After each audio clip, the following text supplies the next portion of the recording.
का करे जा, का कहू, तू केहू और से प्यार करत हो। हमरे करेजा में यहाँ 2 इंची छेद हो गया बा और तो छेद कई के तो दूसरे के संग जाते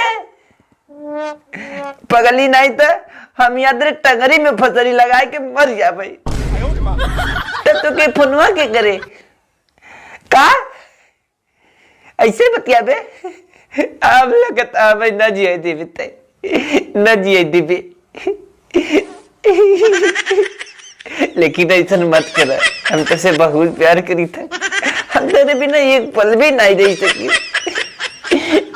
याद कर जब तक के हम गोलगप्पा खियावत रहे, बाबू का पैसा चुरा के कुल रिचार्ज करवा दिया मोबाइल में, हमारे पैसा कुल ले लिया।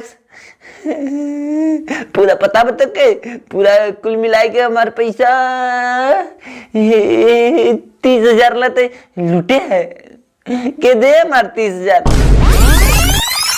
तो नमस्कार दोस्तों, एक लड़का था ऐसे ही बात कर रहा था, तो इसी का मैंने कॉपी किया और आप लोगों को कैसा लगा कमेंट करके बताइएगा, ठीक है।